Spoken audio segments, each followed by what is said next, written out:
ఒక మాట చెప్పదలుచుకున్నాను. మీ కూతుర్లైనా కొడుకులైనా కూడా వెనకాలే ఉండి చూసుకుంటూ ఉండాలి. ఆఫీస్ అయిపోయాక ఇంటికి వచ్చేటట్టు, తర్వాత సాటర్డే సండే ఇంట్లో ఫ్యామిలీతో స్పెండ్ చేసేటట్టు చూసుకోండి. ఎక్కువ శాతం ఫ్రెండ్స్ అన్న ఫోన్ చేస్తే టెంప్ట్ అయిపోయి వెళ్ళిపోతూ ఉంటారు. అలా కాకుండా మెల్లిగా వాళ్ళ అలవాట్లు మార్చడానికి ప్రయత్నించండి. వాళ్ళు ఎక్కువ శాతం మన ఇల్లు మన వాళ్ళు అనుకునేటట్టు చేయండి. నేను కాలేజ్ డేస్ నుంచి వాళ్ళు ఫ్రెండ్స్ రొటీన్స్కి అలవాటు అయిపోయి మారడం టైం పడుతుంది, కానీ మనం ప్రయత్నించాలి, లేకపోతే నష్టపోతాం. తర్వాత ఇంటి బాధ్యత చెప్పడం, వాళ్ళతో ఎక్కువ టైం స్పెండ్ చేయడం, కొన్నాళ్ళు వాళ్ళ రొటీన్ మొత్తం వాళ్ళు మారాలి. అవతల వాళ్ళు ఫోన్ చేస్తే పనున్నా వెళ్ళిపోవడం అటెంప్ట్ అయిపోయి, సో అది కాకుండా నిజం ఏదో అబద్ధం ఏదో మనకు తెలియదు.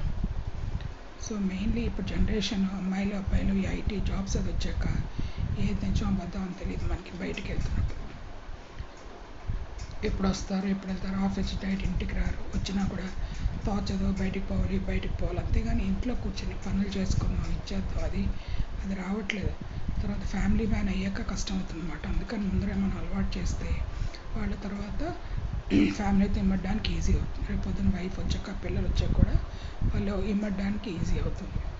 తర్వాత దీనివల్ల కీచులాట్లు గొడవలు ఇవన్నీ కూడా బాగా వస్తున్నాయి. అందుకే చాలా జాగ్రత్తగా మీరు వీలైనంత వరకు హాలిడేస్ అప్పుడు ఎక్కువ శాతం ఫ్యామిలీ అంతా కలిసి స్పెండ్ చేయడానికి చూడండి.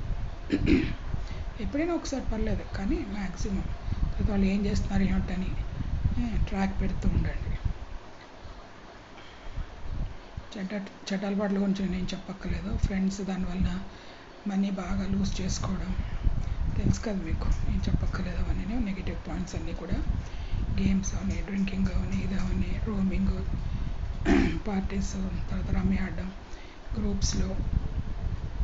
అవతల వాళ్ళు ఏమిటంటే ఈజీగా మోసగించేస్తారు. అమాయకులు నేను మంచివాళ్ళని వీళ్ళు తెలుసుకోరు. ఎంత అన్యాయం జరిగినా కూడా మళ్ళీ అదే రూట్ ఫాలో అవడం తప్ప అసలు నిజాన్ని గ్రహించకపోవడం. తల్లిదండ్రులు చెప్తే వాళ్ళు చేదు విషంగా, తర్వాత ఎనిమీస్ శత్రువులా చూడడం, ఇదే అవుతుంది ఇప్పుడు జనరేషన్. అందుకే ఏమని చెప్తున్నా అంటే, నీ పిల్లలకి ఇదే చెప్పండి, నీ విలువ తెలియని వాళ్ళు నీ జీవితం నుంచి వెళ్ళిపోతే నేను బాగుపడతావు. ఎందుకంటే ఎప్పటికైనా సహాయం చేసేది నిజమైన చుట్టాలు కూడా కాదు, మన వాళ్ళే. తర్వాత మంచి ముత్యం లాంటి ఫ్రెండ్ ఏమైనా ఉంటే వాళ్ళు నిజంగా తెలుసుకోవాలి, హెల్ప్ చేసేది వాళ్ళతో తిరుగు, మంచి అలవాటు నేర్చుకోమని చెప్పండి.